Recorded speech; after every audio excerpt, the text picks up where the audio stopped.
Di masa pandemi banyak warga yang kehilangan pekerjaan dan harus mencari cara baru untuk mendapat penghasilan.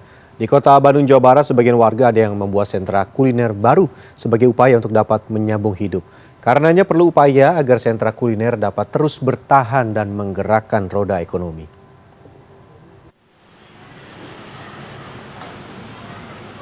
Azhar Yuda Permana bekerja sebagai awak kapal pesiar sejak 2015, namun pandemi COVID-19 menghantam dan membuat Azhar yang berusia 33 tahun dan memiliki 2 orang anak ini kehilangan pekerjaan. Untuk dapat terus menafkahi keluarganya, akhirnya pada Desember 2020 lalu, Azhar memberanikan diri untuk membuka kios makanan laut meski tanpa pengalaman sama sekali. Lokasi kiosnya berada di sentra kuliner baru di kota Bandung dan tidak jauh dari rumahnya, yaitu di bawah jembatan Pasupati yang diberi nama Taman Kuliner Legok 9. Modal yang ia gunakan untuk memulai berdagang berasal dari sisa tabungan dan hasil menjual barang-barang, total sekitar 60 juta rupiah. Pandemi COVID-19 telah membuatnya banting setir menjadi seorang pengusaha kuliner dan kini dibantu dengan seorang asisten. Rata-rata sih minimal 200.000 per hari. Untuk apalagi meningkat itu di weekend, di hari Jumat, Sabtu, Minggu itu meningkat bisa sampai 3 kali lipat, 4 kali lipat, sampai 5 kali lipat. Di Taman Kuliner Legok 9 yang berlokasi di RW 9 Kelurahan Taman Sari, Kecamatan Bandung Wetan, terdapat 30 kios yang menjajakan beragam makanan, mulai dari jajanan tradisional seperti tahu dan cilok hingga menu internasional seperti pizza dan burger. Kawasan yang berada di bawah jembatan Pasupati ini dulunya lahan yang tidak terurus. Namun dengan swadaya masyarakat, lahan ini pun diubah sebagai upaya untuk menggerakkan perekonomian warga. Karenanya, semua pedagang di sini merupakan penduduk Kelurahan Taman Sari dan sekitar 80%-nya merupakan pengusaha baru yang kehilangan pekerjaan akibat pandemi COVID-19. Oleh sebab itu pula, sistem usaha yang digunakan Taman Kuliner Legok 9 ini pun tidak memberatkan. Sistemnya kita nggak pakai menyewa karena ini kan swadaya masyarakat, jadi kita hanya pembayaran retribusi doang, hanya pembayaran listrik, air, dan keamanan ya. Berikutnya adalah The Hallway Space yang berada di lantai 2 Pasar Kosambi Kota Bandung.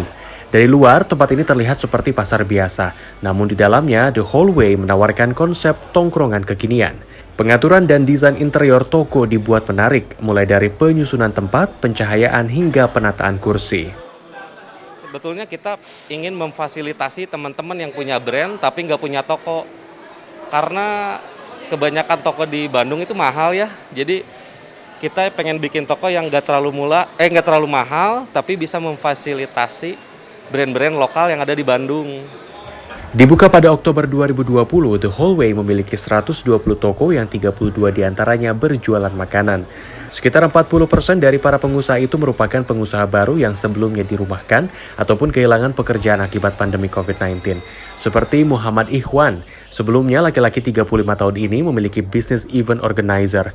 Namun kini bersama temannya yang mendirikan usaha makanan dengan omset sekitar 1 juta rupiah per harinya. Alhamdulillah ini salah satu jalan keluar lah untuk kita ya, biar bisa dapur ngebul gitu Kang kalau di Sunda mah. Ini mulai salah satu jalan keluar sih buat kita untuk ya bisa untuk biaya sehari-hari lah minimal gitu. Dosen Ekonomi dan Bisnis Universitas Pasundan Acu Fiarta Kartabi berpendapat bahwa sentra kuliner baru yang tumbuh di masa pandemi dapat menggerakkan ekonomi masyarakat dan diprediksi akan terus bermunculan.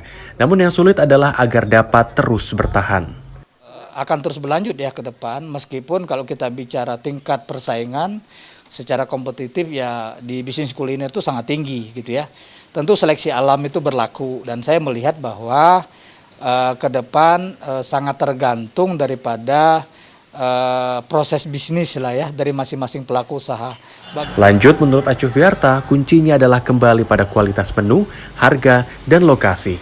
Selain itu, agar usaha kuliner dapat bertahan di masa pandemi ini adalah dengan disiplin menjaga protokol kesehatan agar sentra-sentra kuliner tidak menjadi klaster baru bagi penyebaran COVID-19 yang tentu saja berakibat buruk pada dunia usaha. Tim Liputan CNN Indonesia, Bandung, Jawa Barat.